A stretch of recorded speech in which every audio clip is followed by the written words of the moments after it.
Bienvenue encore une fois à ce temps béni que nous nous donnons.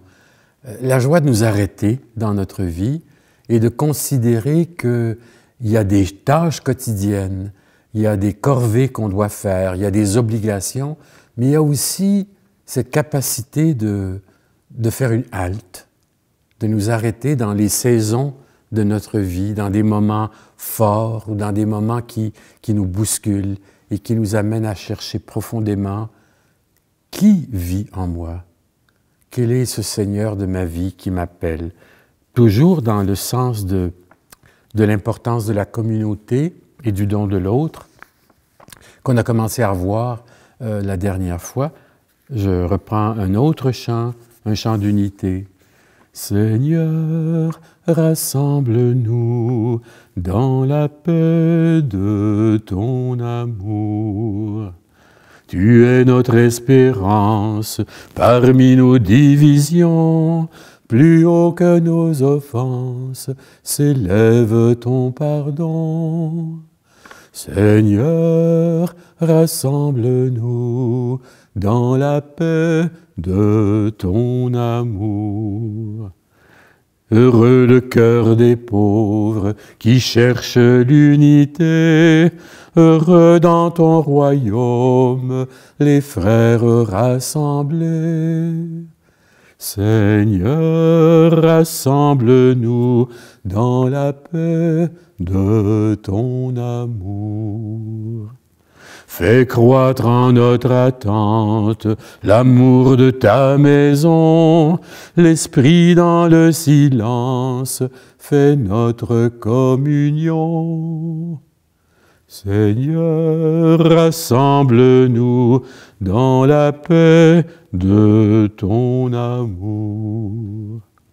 La mort est engloutie, nous sommes délivrés, qu'éclate en nous la vie, Seigneur ressuscité. Seigneur, rassemble-nous dans la paix de ton amour. On continue ce pèlerinage dans le cadeau de la communauté, de la fraternité. Pas rien qu'une communauté religieuse, je considère la famille avec la fratrie, au fond, comme une petite communauté de base. C'est là où s'apprend à balbutier l'amour, le pardon, le service, l'ABC de notre grammaire spirituelle. Qui est Dieu dans notre vie? Et quand on entre là-dedans, on n'a jamais fini d'apprendre. Là, aujourd'hui, je vais mettre l'accent un petit peu sur saint François, qui, lui, a été un maître pour nous apprendre que quand on se fait donner le don des autres dans notre vie, on se fait donner aussi le don de la parole de Dieu, de l'Évangile. Alors, ça fait partie de son processus à lui, de sa découverte de Dieu, comment Dieu a travaillé son cœur. C'est un bon fils de marchand, un jeune qui est très populaire, il a des sous, c'est lui qui se promène avec sa gang d'amis le soir, et c'est un joyeux festoyeur. Alors, il avait même un bâton, on appelait ça la compagnie du bâton. On allait dans les tavernes et puis on passait le bâton à un invité. Une fois qu'on avait mangé du porc frais, de la bière ou du vin, on passait le bâton et celui qui retenait le bâton, c'est celui qui payait la note. On sait, d'après l'histoire, que François a payé la note le plus souvent possible parce que son père était un nouveau riche dans la ville d'Assise. Alors, c'était un homme qui est prometteur, il a un métier, il est déjà assuré d'avoir le même métier que son père. À 14 ans, il fait partie du syndicat des vendeurs de draps, des drapiers, au fond, la guilde des marchands. Donc, il y a vraiment un métier, il est assuré, au fond, et puis quelque chose, au fond de lui creuse, lui manque. À 16 ans, il y a un moment de rébellion. La ville d'Assise monte en haut au château fort, casse le château, prend les pierres, les jette en bas pour montrer leur refus de l'Empire germanique. Ça appartenait au seigneur allemand, à l'empereur allemand. Alors, ils ont pris les pierres et là, François, avec ses amis, ça devait être des joyeux lurons, mais aussi des gens de la place, des pauvres, qui jetaient les pierres et François a appris son métier de maçon à force de se prendre des pierres qu'ils avaient jetées du château, qui existe encore aujourd'hui, la Rocca. Et rendu en bas, on a fondé, ils ont dû en acheter beaucoup, on a fait des murs extérieurs de la ville. 14 ans, 16 ans.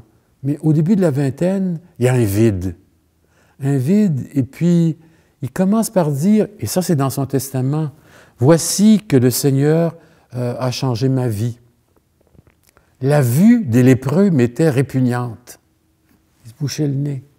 Lui qui est un petit peu très bien entouré, bien habillé, venant d'un milieu confortable ou du moins à l'aise, le fait de voir des quêteux sur la rue et des lépreux, ça le mettait dans un état de répulsion totale. Il se retirait. C'était quelque chose d'amer. Et là, il dit ceci à ses frères, « Et le Seigneur m'a conduit parmi eux, et je leur fis miséricorde. » Décoder, ça veut dire, je les ai fréquentés, j'ai eu moins peur, puis je les ai servis, j'ai pansé leurs plaies, je les ai lavés, je leur ai apporté de la nourriture. François est en train de nous dire que ce qui a changé son cœur, c'est pas des idées, c'est pas des théories, c'est le travail social.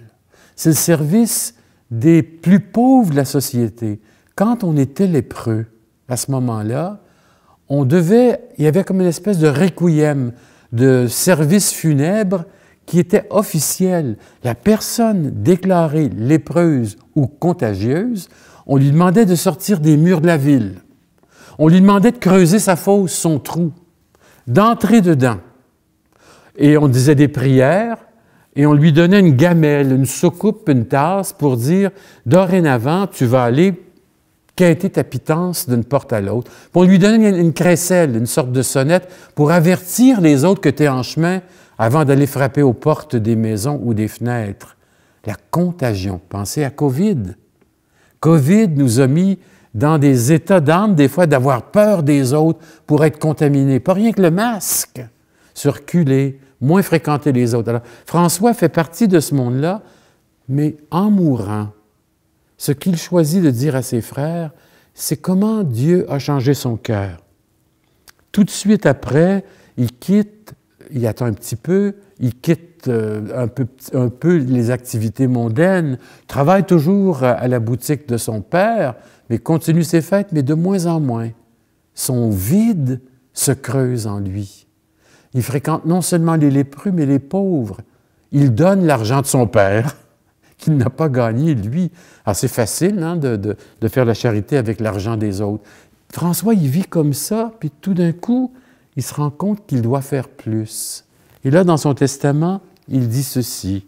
« Après que le Seigneur m'eut donné des frères, personne ne me montrait ce que je devais faire, mais le Très-Haut lui-même me révéla que je devais vivre selon la forme du Saint-Évangile. Et moi, je le fis écrire en peu de mots et simplement, et le Seigneur Pape me le confirma. » Alors, entre 16 ans, 22, 23 ans, il y a tout un bouleversement où il apprend à se détacher de son ego, à dépasser ses peurs et à poser des gestes audacieux. Et ça change son cœur. Ça change sa façon de voir les choses. Ce qui était amer est devenu une douceur. Les pauvres ne lui faisaient plus peur. Les lépreux n'étaient plus répugnants. Mais dès qu'il fait ça, il se met à vivre comme un serviteur de chapelle, un réparateur d'église. Ses amis le voient vivre ça, puis se cachent, puis disent « Coudon, ça a de l'allure, ce qu'il vit, il semble être fidèle, à persévérer. Il ne fait pas juste jouer aux pauvres avec les pauvres. » Il y en a 12 qui viennent le rejoindre, curieusement. La légende retient ça, un peu comme les 12 apôtres. Et c'est là qu'ils vont voir le pape pour lui dire « Nous donnez-vous la permission de vivre selon la forme de vie de l'Évangile. » C'est là ma découverte. Avec le don des autres, François ne voulait pas de frères. Il n'était pas parti pour vivre, fonder un ordre, une communauté dans l'Église, les franciscains, les frères mineurs. Il était parti pour vivre en serviteur de chapelle, en maçon, en réparateur d'église, en faiseur de charité. Tout d'un coup, il y a des gens qui viennent le rejoindre pour dire « ça a de l'allure, on veut vivre comme toi ». Et ceux qui viennent de toutes les classes sociales, curés, notaire, fou, poète, fermier, une sorte de catalogue de toutes sortes de provenances qui viennent vivre la même chose selon l'Évangile. Moi, ma découverte, c'est que dans son testament, le Seigneur me donne des frères, le Seigneur me dit que je dois vivre selon l'Évangile. J'essaie de traduire ça pour nous autres aujourd'hui. Apprendre l'Évangile, c'est pas rien qu'être dans ma chambre, ouvrir l'Évangile puis lire page après page. Ça, c'est important.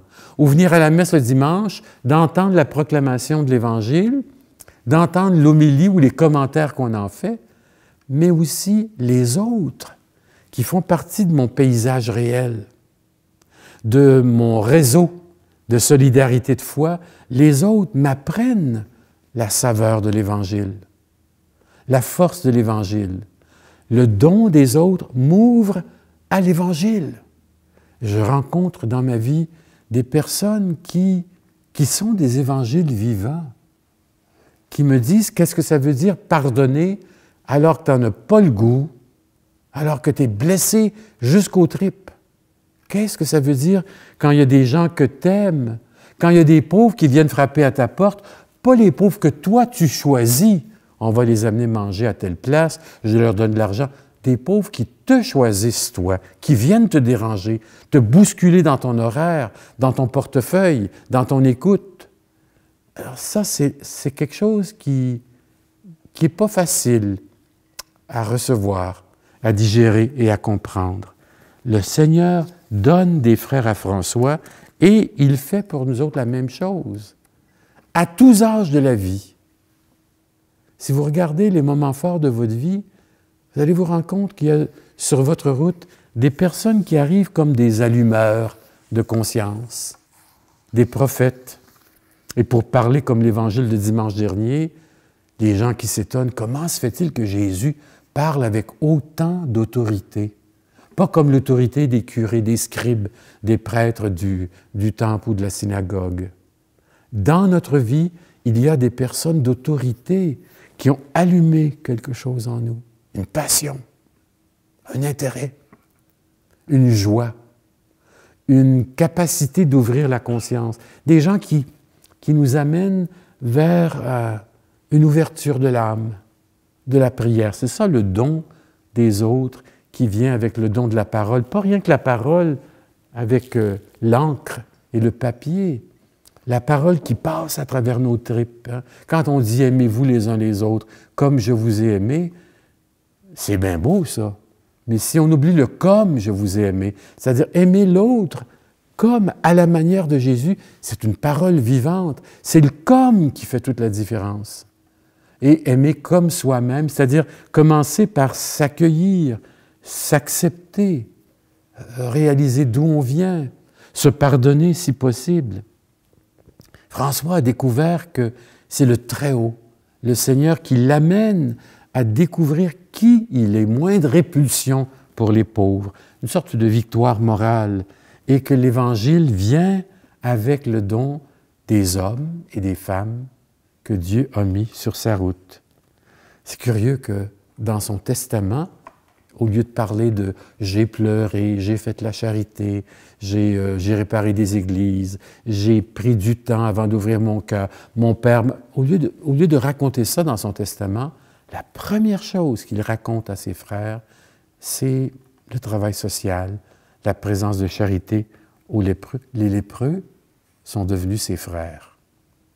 C'est quelque chose de penser que les personnes qui nous rejoignent le moins, qui nous rebutent le plus, qu'on est prêt à dénigrer, peuvent nous apprendre ce que c'est la fraternité. C'est tout un défi. Alors, moi, je porte une question, je la porte, puis elle n'est pas toujours confortable. Est-ce que c'est possible pour moi de voir le milieu où je vis, famille, travail, milieu de carrière, réseau d'amis, communauté d'appartenance? Est-ce que je vois ça comme un cadeau de la fraternité? Retourner à choisir ma famille encore une fois, parce que je peux avoir la tentation de dire « je serais tellement bien tout seul ». Il y avait une enquête sociologique il y a 2-3 ans qui disait que de plus en plus, on retrouve comme propriétaires de condos des célibataires à Montréal. Il y a une crise de logement actuelle, hein, mais un célibataire, un condo. Même des couples qui décident de faire une vie de couple ensemble, chacun garde son condo. Quand on pense à ça, on pense à soi, à son ego, à son trip intérieur. Est-ce qu'on pense que l'autre peut devenir partenaire de ma vie? Alors on a un discernement à faire pour dire jusqu'où est-ce que j'accueille l'autre comme mon frère ou ma sœur quand il m'interpelle, quand il me dérange, quand il me réclame du temps plus que je pourrais en donner, quand il me demande d'investir un talent, de l'écoute par exemple, du travail manuel. Je suis sûr que vous avez dans votre vie des exemples de personnes qui vous ont appris ce que ça voulait dire disponible. Je me rends disponible pour quelqu'un. Je suis frappé quand on fait des funérailles, souvent aux résidences funéraires, c'est souvent quelque chose qui revient dans le témoignage, les eulogies, dans les hommages. Cette personne-là était généreuse, elle n'était pas regardante de son temps pour les autres, ne passait jamais en premier. C'est beau quand on dit ça de quelqu'un qui est parti. Alors, on apprend que les autres nous apprennent, nous ouvrent au trésor de la parole de Dieu, plus qu'un livre, mais un livre vivant. Une sœur petite franciscaine missionnaire de Marie, la fondatrice, elle disait ceci: « Je vous souhaite de marcher comme des évangiles vivants. » C'est comme si on était des porteurs d'un témoignage, d'un testament qui est beaucoup plus grand que nos petites qualités, nos petites personnes. Est-ce que je suis capable... Moi, j'aime ça jouer avec l'expression, peut-être que vous allez trouver ça bizarre, le sacrement de l'autre. Dans ma vie, l'autre m'est donné précieusement comme un signe pour découvrir Dieu et aussi pour apprendre sa parole. C'est extraordinaire ce qui se passe au Québec, en France, en Amérique latine. Tous ces petits groupes d'évangiles, d'apprentissage de l'Évangile, où on ne vient pas pour se donner des cours, on ne vient pas faire des catéchèses, on vient juste se mettre ensemble en petits réseaux de 8, 10, 12 personnes max pour lire un texte, le laisser descendre en soi, le laisser faire son travail, une sorte de lecture divine, hein, et d'être capable de partager, mais pas comme des spécialistes, des érudits, pas comme les scribes, les pharisiens, les docteurs de la loi, mais comme des gens qui vivent. Vous avez toujours quelque chose à dire sur l'Évangile. Un jour, dans mes premières armes comme travailleur social, dans un fond de ruelle à ce qui est le village gay aujourd'hui, mais c'était dans ce temps-là le faubourg Amelas, dans un fond de ruelle, on avait un petit local où on rencontrait des gens, toutes sortes de conditions de vie, des gens qui étaient... la drogue était moins accessible à ce moment-là, mais des gens de 50 ans en montant qui étaient pris par toutes sortes d'autres dépendances. Et puis, il y avait une femme qui parlait, puis elle était triste. Et j'essayais de lui rebooster le moral et les batteries. Puis à la fin, elle disait « Oui, c'est beau ce que tu me dis, c'est beau, c'est des mots. Mais oublie pas qu'il y a une Marie-Madeleine. » Cette femme-là s'est identifiée à Marie-Madeleine. Elle comprenait qui était Marie-Madeleine. Cette femme-là m'a appris l'Évangile de Marie-Madeleine. On n'a pas fini de découvrir qui sont les prophètes dans notre milieu de vie. Les gens qui prédisent l'avenir, les devins qui vont parler du malheur. Non, c'est pas ça le prophète. Le prophète, c'est quelqu'un qui ne peut pas s'empêcher de parler au nom de Dieu, de dire « Voici, c'est ça que nous sommes, c'est là où nous vivons. » Marie-Madeleine, je l'ai découverte comme vous avez peut-être trouvé une personne qui vous a appris une phrase d'Évangile. Un enfant qui vous a remis sur la bonne piste de la bonne humeur. Quelqu'un qui, dans ce qu'elle vit ou ce qu'il vit, m'a permis ou vous a permis de découvrir il est où le bonheur, comme dit la chanson, de dire ici il y a du bonheur. On n'a jamais fini d'être à l'école de l'Évangile, et c'est la belle découverte de François. Être capable de vérifier que les autres sont à la fois un beau cadeau, un cadeau qui est donné, mais à découvrir, ce n'est pas automatique. Découvrir la chance d'être accompagné. Comme ça fait du bien quand on est visité à la maison, à l'hôpital, dans son endroit de travail, comme on est visité pour dire « Mais qu'est-ce que tu fais? Qu'est-ce que tu vis? Qu'est-ce que tu as dans le cœur? » C'est la question de Jésus sur la route d'Emmaüs, quand il parle à Cléophas et à son compagnon. De quoi parlez-vous en chemin? Cette question-là, elle est précieuse. Elle nous fait regarder qu'avec d'autres, on a toujours une capacité d'apprendre qui est Dieu, ou les doutes qu'on a devant la religion ou la foi. C'est pas facile de croire dans le monde d'aujourd'hui. Ou les doutes qu'on a ou la désespérance de l'humanité dans le monde d'aujourd'hui. On a le droit d'avoir des plateformes pour parler de ça. J'ai encore quelque temps pour aller dans cette dimension toute franciscaine aussi. On prend le François, on l'a pris au début, mais François, à la fin de sa vie, pour dire que c'est beau que l'autre est un cadeau, mais ce n'est pas toujours un cadeau. L'autre, j'en ai besoin, mais en même temps, j'ai besoin aussi de m'en détacher. Une grâce et une épreuve. Là, je suis obligé d'aller chercher une histoire inventée par saint François pour que vous compreniez comment les autres saint François sont devenus à ce moment-ci de sa vie une épreuve. Un frère rapporta au même endroit qu'un jour à Sainte-Marie-des-Anges, une petite chapelle en bas d'Assise, François appela frère Léon et lui dit « Frère Léon, écris. » Il lui répondit « Voilà, je suis prêt. Écris quelle est la vraie joie. Un messager vient et me dit que tous les maîtres de Paris sont venus à l'ordre. Écris ce n'est pas la vraie joie.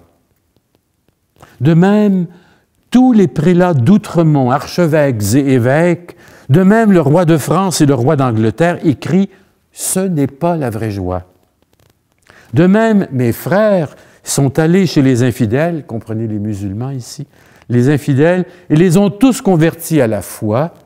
De même, je tiens de Dieu une telle grâce que je guéris les malades et fais beaucoup de miracles. Je te dis qu'en tout cela n'est pas la vraie joie. Mais quelle est la vraie joie? Alors là, il invente une histoire. C'est la sienne, une autobiographie. Je reviens de Pérouse, qui est à quelques kilomètres d'Assise, une ville qui était pro-pape, alors que la ville d'Assise dépendait de l'empereur germanique. Je reviens de Pérouse et par une nuit profonde, je viens ici, à la petite chapelle à Assise. C'est un temps d'hiver, boueux et froid, au point que des pendeloques d'eau froide congelée se forment aux extrémités de ma tunique et me frappent toujours les jambes, et du sang jaillit de ces blessures. Et tout en boue et froid et glace, je viens à la porte, et après que j'ai longtemps frappé et appelé, un frère vient et demande « Qui est-ce » Moi je réponds « Frère François ». Il lui dit « Va-t'en, ce n'est pas une heure décente pour circuler, tu n'entreras pas. » Et à celui qui insiste, il répondrait à nouveau « Va-t'en, tu n'es qu'un simple et un ignare, sans lettres, sans diplôme. En tout cas, tu ne viens pas chez nous, nous sommes tantes et telles que nous n'avons pas besoin de toi. » Et moi je me tiens à nouveau debout devant la porte et je dis « Par amour de Dieu, recueillez-moi cette nuit. » Et lui répondrait « Je ne le ferai pas. Va au lieu des crucigères et demande-la là-bas. Je te dis, il parle à frère Léon, que si je garde patience et ne suis pas ébranlé, qu'en cela est la vraie joie et la vraie vertu et le salut de l'âme. » Une histoire vite faite, là, juste pour vous dire qu'à la fin de sa vie, Saint François, celui que les gens, il n'est même pas mort, puis on dit, voilà le saint qui arrive, puis il a la réputation de guérir des... Il se sent rejeté, mis de côté par ses frères, parce que la petite poignée de 12, elle a grandi vite, vite, vite. Au milieu de 10 ans, au bout de 10 ans, ils étaient 5000. Imaginez, il n'y a pas de mouvement démographique qui a grandi aussi vite. Alors, qu'est-ce qu'on fait avec tout ce monde-là? Ils sont habillés en brun, en gris, ils s'en vont, puis ils quêtent, et puis ils travaillent. Comment est-ce qu'on gère tout ça? François a été dépassé. Et puis là, on commence à dire, on va bâtir des couvents, on va avoir des bibliothèques, on va aller en mission. Il a été dépassé par, hey, la forme de vie évangélique. Et 3 fois, on le refuse. La première fois, hey, c'est pas une heure pour circuler. On lui reproche son itinérance. La deuxième fois, c'est qu'on est tous instruits maintenant. On n'a pas besoin de toi. On n'a pas besoin de toi. On a des gens de haute classe. Puis la troisième, c'est retourne donc là, à soigner tes lépreux chez les crucigens. Retourne au folklore de ton passé. Petit gars, t'es dépassé. Puis là, il dit, la vraie joie, c'est pas les succès missionnaires, c'est pas les miracles, c'est pas la réputation. La vraie joie, c'est si je garde patience, si je ne suis pas ébranlé dans ma foi. Alors, c'est très beau. On se quitte là-dessus. Cet épisode pour dire que François, du début à la fin de sa vie, a découvert l'urgence de ses frères, l'importance de leur présence dans la vie, la capacité que les autres m'apprennent l'Évangile et me gardent dans ce trésor de foi que j'ai donné un jour à Dieu. J'ai dû prendre cette histoire pour essayer de montrer jusqu'où le don des autres peut nous guérir, peut nous amener à voir plus large que nos rêves. On n'a jamais fini de ça. La question que je vous laisse cette semaine, est-ce que les autres, dans ma vie, sont source de joie? J'espère, la plupart du temps. Si c'est seulement des pierres d'achoppement pour aller à Dieu, bien, vous êtes bien malheureux. Mais s'ils sont là pour vous aider à aimer, à découvrir la parole, tant mieux, vous êtes à la bonne place. Bonne semaine.